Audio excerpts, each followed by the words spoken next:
दोस्तों, गदर 2 को सिनेमा पे रिलीज हुए आज लगभग 13 दिन गुजर चुके हैं, लेकिन मीडिया रिपोर्ट्स का कहना है कि पठान के रिकॉर्ड को किसी भी तरह से गदर 2 नहीं तोड़ पाएगी।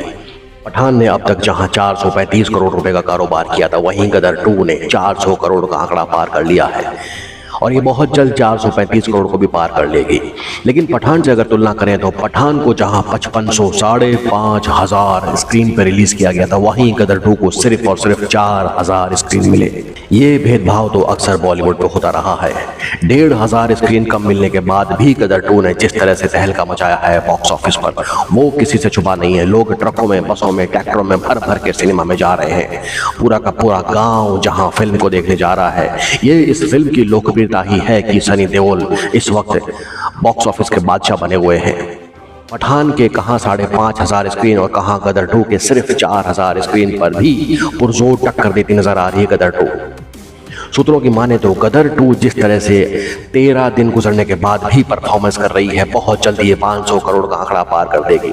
कहते हैं कि इसी तरह के पुराने कलाकार जैसे सनी देओल, धर्मेंद्र, गोविंदा, अनिल कपूर, संजय दत्त, इन सब को दरकिनार कर दिया गया है और नई ही पीढ़ी आ गई है। वो नई पीढ़ी कितनी काबिल है ये तो बॉक्स ऑफिस ने बता दिया, लेकिन ये 60 और 70 साल की उम्र पार चुके कलाकार भी बॉक्स ऑफिस पर किस तरह से तहलका मचा रहे हैं। ये जनता ने दिखा दिया कि असली हकदार कौन है प्यार के लोगों के।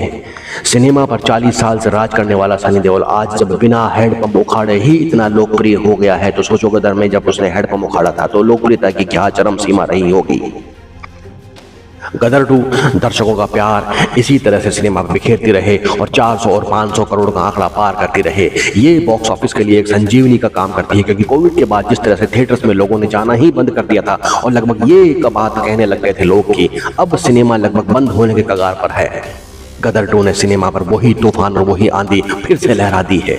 गदर 2 का झंडा इसी तरह से आगे बढ़ता रहे, दर्शकों की यही दुआएं हैं, उम्मीदें हैं। दोस्तों, आपको क्या लगता है गदर 2 500 करोड़ रुपए पार कर पाएगी? अपने विचार जरूर साझा करें। तो जब गोविंदा से पूछा गया कि ये फिल्म तो आपको मिली थी, आपने क्यों छोड़ी, क्या इस बात का आपको मलाल है, तो मुझे याद है मीडिया में गोविंदा ने एक बात जरूर कही थी कि मुझे जब इस फिल्म के डायलॉग पढ़ने को मिले तो मुझे डायलॉग बहुत हराश लगे। पाकिस्तान के खिलाफ बहुत कुछ बोला और भला कहा गया था जो मैं नहीं चाहता था।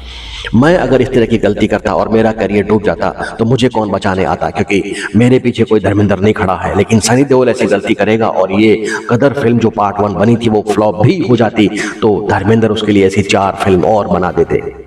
गोविंदा को यह डर था कि उसका इंडस्ट्री में कोई गॉडफादर नहीं है, अगर उसने ऐसी गलती की और फिल्म फ्लॉप हो गई तो उसका करियर खत्म। लेकिन गोविंदा को इस बात का मलाल जरूर है कि काश वो गदर फिल्म करते तो वो भी सनी देओल जैसी लोकप्रियता हासिल कर पाते, लेकिन किस्मत को कुछ और ही मंजूर था।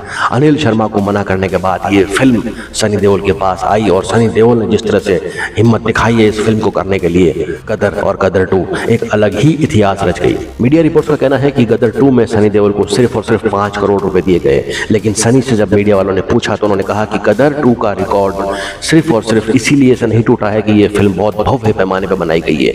बहुत कम बजट में बनाने के बाद भी फिल्म हिट हो सकती है, ये साबित किया है गदर 2 ने।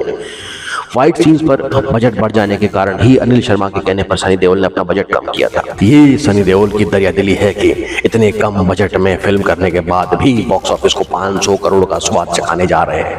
तो गदर 2 देखने के बाद आपकी क्या राय है या आप देखने वाले हैं? क्या ये 500 करोड़ का आंकड़ा पार कर पाएगी और क्या सनी देओल ने सही किया गदर 2 करके या उन्हें नहीं करनी चाहिए थी? अपनी राय जरूर बताएं। मिलते हैं ऐसे ही एक नए वीडियो के साथ। धन्यवाद।